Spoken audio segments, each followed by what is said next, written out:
네, 자신이 스토킹하던 여성과 그 일가족을 살해한 혐의를 받는 김태현. 오늘 검찰에 송치되는 장면 보셨습니다. 김태현은 포토라인에 서서 무릎을 꿇고 또 마스크를 벗고 얼굴을 드러내기도 했습니다. 승재현 한국형사정책연구원 연구위원과 함께 김태현의 심리, 사건의 향방까지 좀 살펴보도록 하겠습니다. 어서 오십시오. 네, 위원님. 안녕하십니까. 무릎을 꿇고 사과도 했습니다만 표정이나 말투는 또 의외로 덤덤하게 느껴지기도 하고 어떻게 해석을 해야 될까요? 사실 김태현 사건을 바라보면서 제가 첫 번째 느끼는 건 굉장히 지배자적인 행동을 하고 있는 사람이다. 예. 지금 아마 인터뷰하는 것도 자기가 머릿속에 아마 생각한 대로 인터뷰를 그대로 진행을 했을 거예요. 첫 번째 제가 제일 처음에 놀랐던 것은 지금 이 대목 말고 예. 제일 처음에 이제 경찰한테 잡혀서 경찰에서 이제 들어가는 모습에 이제 그 기자들이 물었을 때 일단 죄송하고요. 일단 예, 앞에 일단이라고 했으니까 자기 생각에 뭔가가 있었겠죠. 오늘 두 번째 나왔을 때 저는 경찰이 그 부분을 뭐 잘했다 못했다라고 말하기는 제가 여기서 좀 그렇고 잠깐 팔 좀 놓아 주실래요? 팔을 놓아 달라는 순간에 경찰이 팔을 놓으면 그 주도권 뺏기는 거거든요. 아하. 팔을 놓고 자기가 무릎을 꿇는 거예요. 그럼 자기는 머릿속에 무릎을 꿇는 그 그림을 그렸을 거예요. 시나리오와 리허설을 한 대로 뭔가 대로 나갔을 것이고 마지막에 자기는 분명히 마스크를 벗겨달라고 누가 이야기하는 걸 바랬을 거예요. 아하. 그러니까 마스크를 이제 벗었겠죠. 예. 그러면서 제가 참 좀 불편했던 게 다 일일이 답변 못 드리는 것 같은데 양해해달라. 이 말도 제가 봤을 땐 준비된 말이기 때문에 전체 사건을 놓고 보면 이뿐만 아니라 여러 가지의 지배자적 지위는 많이 보이는데 이 지배자적 지위가 보인다는 건 두 가지인 거예요.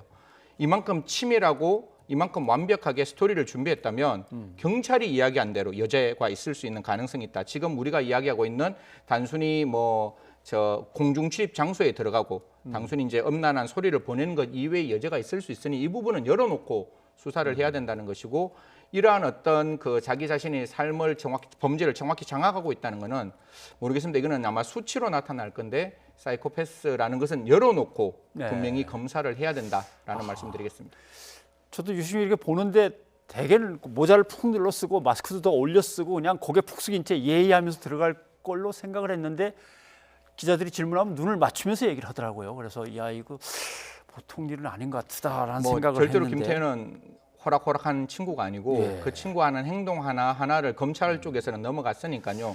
정말 워드 바이 워드로 우리가 말을 맞출 때도 저희들이 고민을 하잖아요. 예. 행동 하나하나를 좀 이렇게 자세히 들여다보고 어떤 문제가 있는지 어디에서 사실 김태현이가 생각하고 있는 대로 사건이 진행되도록 만들면 저는 안 된다고 생각합니다. 그거보다는 김태현이 원하고 있는 방향과 반대 방향으로 가야 저는 김태현이 지금 다 자백하고 있는 건 논외로 치고 그 외에 여러 가지 정황들을 조금 더 자세하게 알 수 있지 않을까 생각합니다.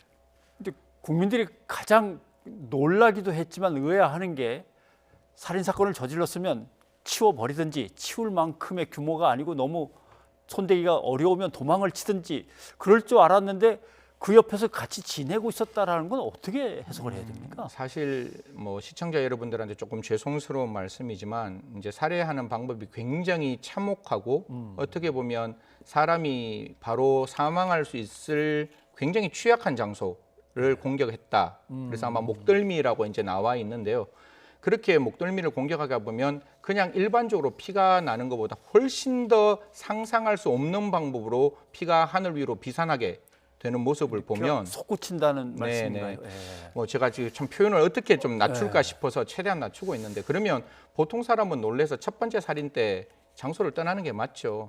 그 장면을 처음 본 사람이 과연 그 장소에 있다라는 것도 저는 상상이 안 되는 것이고 예. 그런 방법으로 어머니와 자기가 스토킹을 한 A 씨까지 동일한 방법으로 지금 이제 범죄의 애무는 정확히 드러나지 않았지만 그런 방법으로 살해를 하고 그 장소에서 이제 식사를 하는데 식사도 그냥 한 이틀 후에 배고파서 먹는 게 아니라 살해 현장 살해를 하자마자 그거와 전혀 관계없이 자기 몸에 아드레날린이 온 거와 관계없이 그냥 우리가 일상적으로 밥 먹듯이 만약에 저녁 식사를 시간에 했다면 예. 그런 건 정말 이걸 뭐 말을 어떻게 표현해? 그건 정말 알겠습니다. 용서할 수 없는 참 일이죠. 저녁 시간에 뭐 더 자세하게 묘사를 하기도 참 난감한데 그런데도 지금 말씀하신 그 과정들을 다 살펴서 뭔가 이제 사건을 재구성해봐야겠습니다만은 우발적이었다는 쪽으로 자꾸 얘기를 하는 것 같습니다. 그거는 뭐 당사자의 입장에서 우발적인 것이지 지금 나와 있는 여러 가지 정황을 보면 이건 굉장히 치밀하고 계획적이라는 부분은 그 언론에 나와 있는 것만 종합해도 충분한 거예요. 예. 일주일 그 어떤 정상적인 모임에 만나서 뭐 게임을 하다 정모라 그러죠. 정모에서 만나서 그 A 씨와 지금 김태현이가 다툼이 있었고 네. 다툼이 있고 난 다음에 그 장소에 갔는 것도 흉기를 준비했다라고 이야기를 하고 택배 기사의 어떤 모습을 하고 어허. 원래 제일 처음에 똑똑 두드리고 안 나왔대요. 예. 안 나오는데 그 동생이 나올 때까지 기다려서 문이 열리니까 들어가고 그래서 주거 침입이 있는 거거든요. 그렇죠.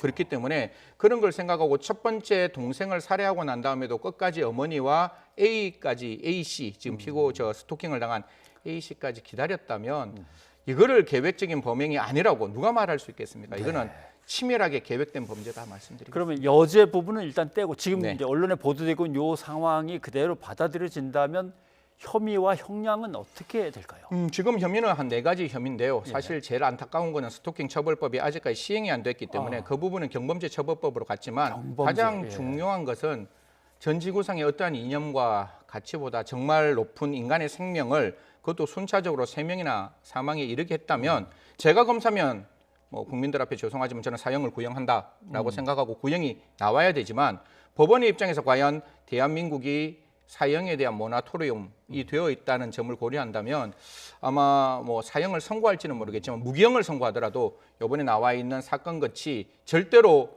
석방될 수 없는 종신형의 어떤 무기징역이 나오지 않을까 그렇게 생각합니다.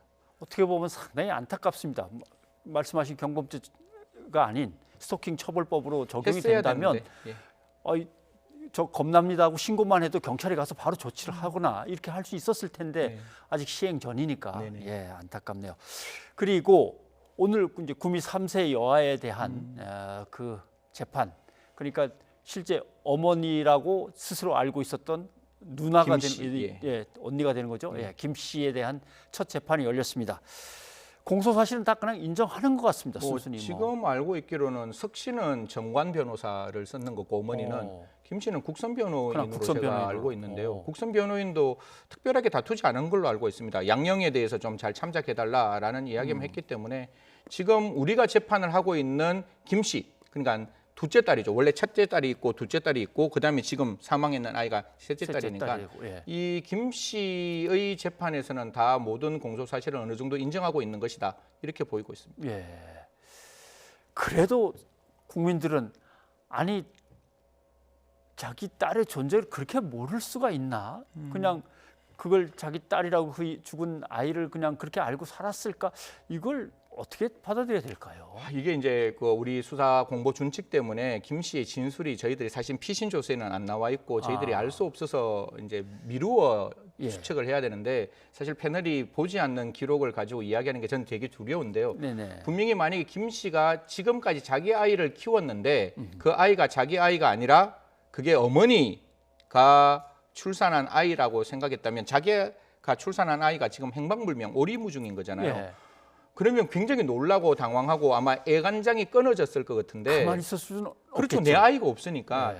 그 부분에 대해서 과연 김 씨가 어떻게 진술을 했는지 아까 뭐 언론에 보면 그런 부분을 받아들이고 있다라고 변호인은 말하는 것 같은데요. 이건 받아들일 문제는 아닌 것 같거든요. 예. 그러면 김 씨가 과연 경찰이나 검찰에 대해서 어떠한 진술을 했는지 좀 저는 찾아보고 싶고 검찰이나 경찰이 지금 어떻게 말하는가 하면 최종적으로 아이를 바꾸어치게 했는 사람은 석 씨다. 예. 지금 어머니, 외할머니라는 사람. 예. 그럼 석 씨가 최종적으로 김 씨 아이를 바꾸어치겠다면 종국적으로 김 씨 아이의 최종적인 생사를 받는 사람은 석 씨인 거예요. 석 씨가 바꾸어치겠으니까.